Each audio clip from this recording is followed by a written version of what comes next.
Hello everyone and welcome back to Kitten Space Agency, where we have a new update. This is August 22nd, build 5348, and I wanted to show the change log because there's so much of it. You can see the previous one was August 19th, which is not that long ago. However, this one goes on and on. Some of the changes were from earlier and just weren't, I guess, committed or whatever. But this is all part of this one. It keeps going. This is all this particular version. This one was dated August 19th, but actually its release was August 11th, so it was ahead of time. So yeah, basically this is what 11 days worth of work, or 12 days. So that's quite a lot, and it's got a few things that are things that I had wanted to see. For instance, actually show data for solid motors when available. That's important. I was sort of missing that data last time. The ones by links I think are mostly graphics things. And then we have here a launch escape system nozzle thrust asymmetry. Stuff like that, you know, launch escape towers are happening. And physics bubbles, for instance, this says moved physics bubble ownership entirely into vehicle update task. Well, the physics bubble is very important, so we'll keep an eye on that. There's so many things in here that I almost wish there was a search function on here. Don't worry, that should not be a priority for changing things. So what I'm interested in here too is electrical circuits. I don't know what that.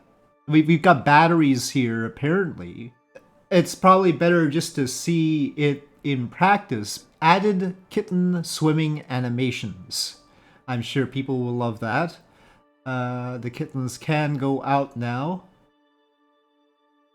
So, yeah, I'm not gonna continue with this. But one other important thing that I complained about before was the lack of a resource panel. Now we do have a resource panel. Look at that. We can look forward to improvements there. There's all sorts of improvements that need to be done for like this, how that's overlapping, but you know, at least we now have a resource panel and we have our crew panel here. So we have Goworth. So now we have a kitten naming convention, I guess, which is Goworth. It sort of sounds a lot like the Kerbal naming convention. And Goworth is right there now, and Goworth can let go. Of course, I think we had this before. We didn't really have walking around so much. Well, I don't remember if I did EVAs. We just had the kittens floating around. We had that. Okay, the controls I think are a little bit different than I might be used to. Not so different that it would take much effort to adapt, but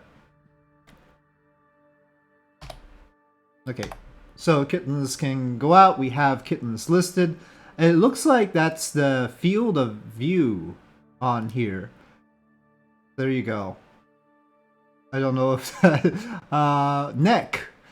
Just in case you want to check their neck. I don't know, but all right. Of course, if you find this too cluttery, that is not the right one. Crew portraits is it? You can get rid of everything like that. So if you think that you don't need a particular panel, you can just sort of get rid of it. We can sort of see the number ticking down there.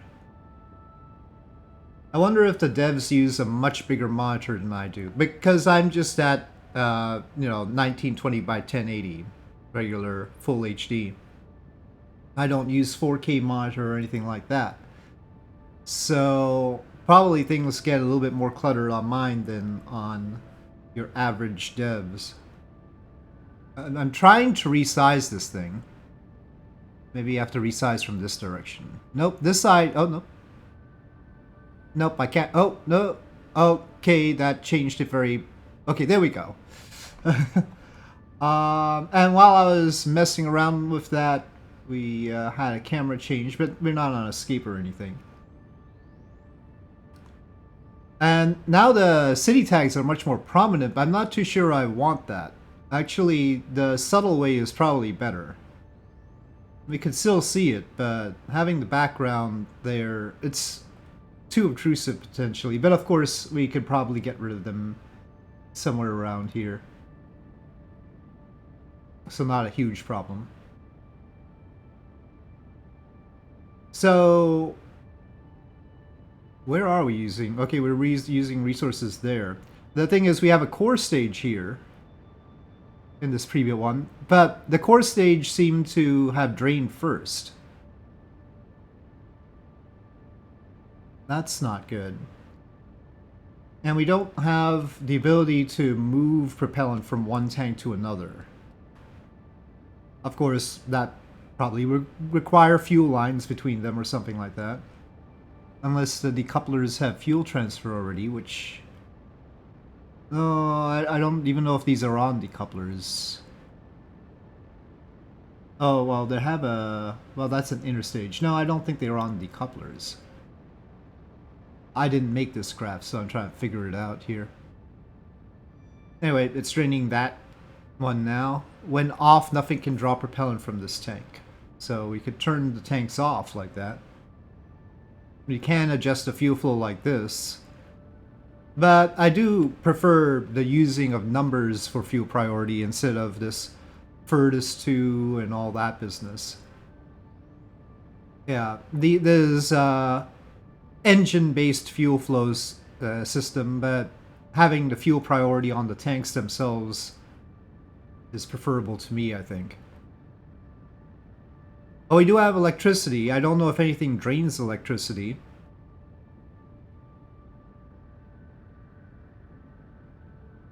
Consuming 0. So for now, we don't have anything consuming it. Watt hours would be... that's not a whole lot.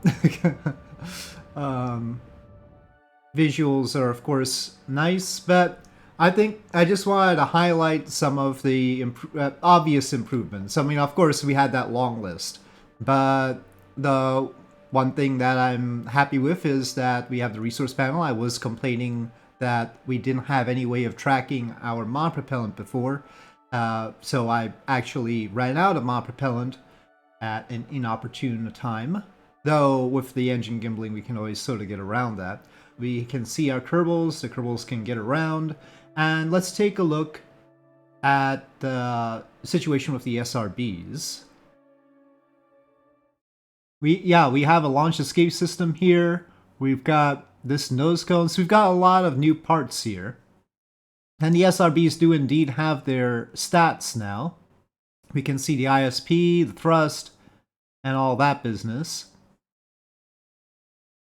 And so these are all booster things, though those are for these little preset boosters. The ones that are segmented, well, this part, the one that actually has the nozzle, has the information. So we have that. It looks like it's a vacuum sort of SRB instead of a sea level SRB, though. This one is also a vacuum SRB. Interesting. Lots of little Separatrons, still one capsule, and those little service bays. Coupling, lots of coupling. And docking ports. I don't know if they're active yet, I didn't see whether that was the case. We have batteries, and we have the solar panels. Still just the 5 engines, and probably with not the names that we want them to have, and the fuel tanks, as you can see here. Just the one set of landing legs that I've used before. Some lights. Oh, let's try that. Let's see if the lights drain the power yet, or whether that's something that's still coming up. Oh, let me put a battery, otherwise we might drain too quickly. But 1,000 watt seconds. That's not a whole lot, right? If you have, let's say, a 10 watt light bulb, which is not a very strong light bulb, but in the age of LED, it's okay. But 10-watt light bulb, that means it's gonna last 100 seconds or less than 2 minutes. It's not much of a battery. Okay, light switch on. It is consuming the power, so we do have a functioning electrical system. Lots of RCS ports. And some new structural elements as well. Parachute bay. Some fancy nose cones. So, much building can be done, but this is just a little sampling of the new features in the new version. And I just wanted to make it quick. So there you have it. Much work has been done in Kitten Space Agency, and I'll look forward to messing around with it in coming videos. So with that, thank you for watching, and I'll see you next time.